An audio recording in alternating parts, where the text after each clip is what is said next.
আজকে মুসলমানের দেশ, মুসলমানের সন্তানের পিতা মাতাকে ধর্মীয় শিক্ষা দিতে হলে আলাদা হুজুরকে রেখে তারপরে শিক্ষা দিতে হয়। অথচ সেখানে ধর্মীয় শিক্ষক না দিয়ে সেখানে বর্তমান গভর্নমেন্ট প্রাইমারি স্কুলে শিক্ষক দিয়েছেন, সে গান শিখাবে। শুধু তাই নয়, সেখানে আবার নতুন কোঠাও দেওয়া হয়েছে, নতুন একজন শিক্ষক নিয়োগ দেওয়া হবে ট্রান্সজেন্ডার, সেই নিয়োগের একটা কোঠাও তারা রেখেছে। আজকে জাতির এই কঠিন অধঃপতন, আজকে যেই সরকারকে পরিবর্তন করি, যেই আসে যেন পুরো পরিকল্পিত ইসলামের বিরুদ্ধে সরকার।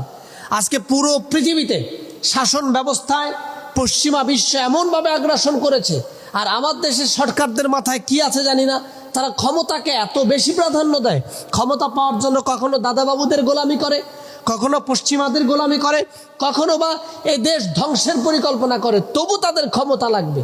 আজকে আমরা লজ্জিত শঙ্কিত হয়ে আপনাদেরকে বলছি, আজকে আমাদের বাচ্চারা কি শিখবে? গান শেখার জন্য স্কুলে যাবে? 90% মুসলমান আমরা। আমি আপনাদের কাছে জানতে চাই, 100 জন প্রতি 100 জন পরিবারে বা 100 জন পিতামাতার সন্তান, তারা কি গান শিখতে চায়? তারা কি বলেছে আমাদেরকে গান শেখানোর শিক্ষক দেন? তাহলে কিসের জন্য 15% গান শেখানোর শিক্ষক দেওয়া হলো?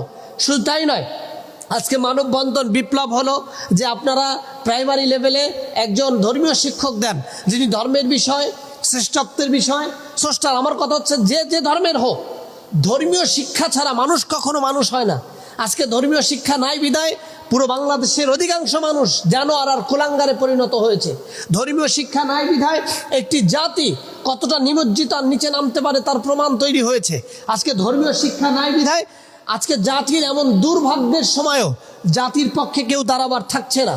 আজকে মাদ্রাসা, আলিয়া মাদ্রাসাগুলোকে ধ্বংসের দ্বার প্রান্তে নেওয়া হয়েছে। এমনও দেখেছি আমরা, আলিয়া মাদ্রাসার চেয়ারম্যান একজন হিন্দু ভদ্রলোক। কি আশ্চর্য ব্যাপার, কোন দেশে বসবাস করেন? আর সেইটার পরিবর্তনের জন্যই একটি বিপ্লব ঘটলো সারা বাংলাদেশে। অথচ সেই বিপ্লবের পরবর্তী চেহারা ট্রান্সজেন্ডার, সেই বিপ্লবের পরবর্তী চেহারা 15% গানের শিক্ষক। আজকে প্রাইমারি লেভেলে এমন লজ্জিত শঙ্কিত বিষয় নিয়ে আমরা চিন্তিত। আমরা আজকে কথা বলতে বাধ্য হয়েছি, যেখানে আল্লাহ তাআলা বলছেন, ইন্না আনজালনা কুরআনান আরাবিয়্যান লাআল্লাকুম তাকিলুন।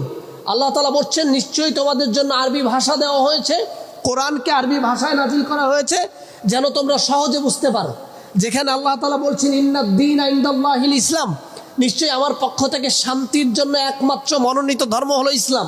সেই ইসলামের বাউন্ডিং, কোরআনের বাউন্ডিং বাদ দিয়া আমরা এখন গানের বাউন্ডামি ঢুকেছি। আমরা পশ্চিমা বিশ্বের দালালি শুরু করেছি, আমরা দাদাবাবুদের দালালি শুরু করেছি। আমাদের একজন এসেছেন, তিনি তো আমার কাছে, আমি জানি না তিনি কি আসলে গভর্নমেন্ট পরিচালনা করতে পারেন কিনা, গভর্নমেন্টের দায়িত্ব তিনি পালন করতে পারেন কিনা, নাকি পরিকল্পিতভাবে শুধু ট্রান্সজেন্ডারকে বাস্তবায়ন করতেই তিনি বাংলাদেশে এসেছেন।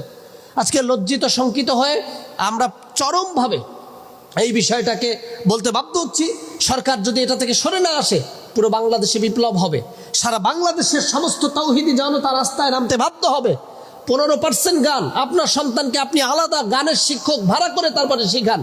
আমার সন্তানকে আমি গানের শিক্ষক আপনি আলাদা করে কোঠা তৈরি করার দেয়ার আপনি কে? আজকে যে কোঠা না মেধা, এই প্রশ্নে যখন একটি সরকার পরিবর্তন হয়েছে, সেখানে সেই মেধার জায়গায় আবার কোঠাকে ঢুকাই দিয়া এক নতুন নাটকীয়তা শুরু করা হয়েছে আমার বাংলাদেশে।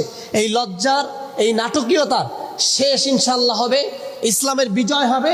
প্রতিটি প্রাইমারি স্কুলে ইসলামের সুশাসন কায়েম হবে ইনশাআল্লাহ। সেদিন আর বেশি দূরে নয়। আল্লাহ তাআলা আমাদের প্রত্যেককে হেদায়েতের উপরে, ইসলামী সুচিন্তার উপরে, ধর্মীয় শিক্ষার উপরে বেঁচে থাকবার তৌফিক দান করুক।